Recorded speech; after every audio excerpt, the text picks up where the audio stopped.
अस्सलाम वालेकुम friends, welcome back to top smarties drama serial Kaffara. यहाँ पर मिनिस्टर का बेटा यानी कि ज़यान, उसने सबके सामने कह दिया कि मुझे जो कहा साहिबा ने कहा। मैंने सब कुछ साहिबा के कहने पे ही किया, नहीं तो मेरा सालार की बीवी के साथ कौन सा ऐसा रिश्ता है या मेरी कौन सी कोई दुश्मनी है जो मैं उसके साथ ऐसा करूँगा। सब बात क्लियर तो हो गई, मगर फिर भी सितारा ने आते सबसे पहले फ़ोन रो रो कर नानी को कर दिया कि नानी प्लीज़ मुझे यहाँ से ले जाए, मुझे यहाँ नहीं रहना। नानी सितारा की आंखों में आंसू तो देख ही नहीं सकती, इसीलिए सितारा को यहाँ से ले जाती है। सुबह होते ही सिकंदर साहब पहुँच जाते हैं वहाँ पर नानी के घर और कहते हैं कि मुझे इतना लगाव नहीं और ना ही कभी मैंने इसको अपनी बहू समझा है, लेकिन फिर भी मैं इसे लेने आया हूँ क्योंकि ये मेरे बेटे की खुशी है। ये बातें सारी सितारा सुन रही होती है। आकर कहती है कि आप मुझे किस हक से लेने आए हैं, जिस पर कह देता है ताहिर सिकंदर कि मैं तुम्हें बहू नहीं मानता, लेकिन मैं बेटी वाला हूँ, इसीलिए मैं तुम्हें अपनी पूरी प्रोटेक्शन दूंगा और तुम्हें बेटी के लिहाज से लेने आया हूँ। सितारा ये सब सुनकर चली जाती है ताहिर सिकंदर के साथ, मगर उसके दिल में तो कुछ और ही चल रहा है। रास्ते में कह देता है कि सालार ने तुम्हारे साथ जो कुछ किया, अगर तुम उससे अलहदा होना चाहती हो तो मैं तुम्हारा भरपूर साथ दूंगा। मतलब ये तो चाहते हैं कि यहाँ पर सितारा और सालार की अलहदगी हो जाए, मगर सितारा ऐसा कुछ नहीं चाहती। वो जानती है कि पिछले घर के दरवाजे उसके लिए बंद हैं। ताया ने उसका आना यहाँ पे मना किया हुआ है, इसीलिए ना चाहते चाहते भी वो यहीं रहेगी।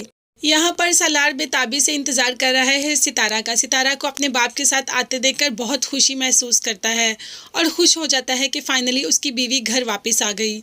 सबा तो कह देती है कि सितारा से कि तुम ज़यान के खिलाफ़ पुलिस कंप्लेन करो, उसने तुम्हारे साथ बहुत बुरा किया। जबकि माँ कहती है कि वो मिनिस्टर का बेटा है, हम उसके खिलाफ़ कैसे कंप्लेन कर सकते हैं।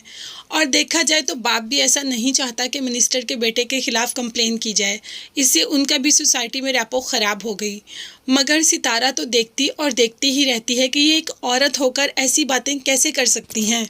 और दूसरी तरफ ज़यान की बात सुने तो वो खुद बहुत परेशान है। पूरी सोसाइटी उस पर थू थू कर रही है। साहिबा के पास आकर यही कहता है कि मैंने जो किया तुम्हारे कहने पे किया। अब ये बात मेरे घर वालों तक भी पहुंच गई कि मैंने सालार की बीवी के साथ गलत किया। मेरे घर वाले भी मुझे डांट रहे हैं, अब बताओ मैं क्या करूं।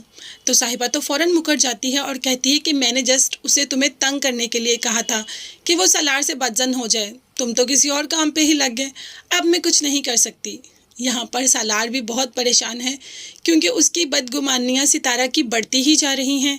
सितारा नज़दीक होने के बजाय और दूर जाती जा रही है सालार से। क्या करेगा सालार। तो सितारा आती है सालार के पास और कहती है कि ये सब आपने किया, जबकि सालार कह देता है कि तुम जानती हो कि मैं ऐसा कुछ नहीं कर सकता और तुम दूसरों की बातों पर यकीन कर लेना, बस मेरी बात पर यकीन मत करना। तुम्हें सारी दुनिया का जहान की फ़िक्र है, सिवाय मेरे सिर्फ मैं ही तुम्हें अच्छा नहीं लगता। जिस पर सितारा कहती है कि ऐसा कुछ नहीं कहा मैंने। तो सालार कहता है कि क्या तुम्हें मेरी बात पर यकीन नहीं, क्या तुम्हें मेरी मोहब्बत पर यकीन नहीं कि मैं ऐसा कुछ नहीं कर सकता। तो सितारा कहती है यकीन ही तो टूटा है, इसीलिए तो खुद को समेट रही हूँ अभी तक कि यकीन कब जुड़ेगा।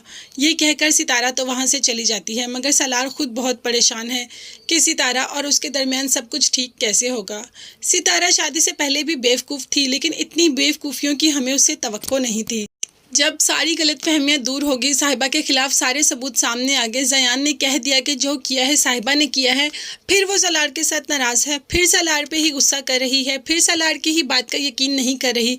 तो क्या कभी अकल आएगी सितारा में या ये ड्रामा ऐसे ही गुजर जाएगा।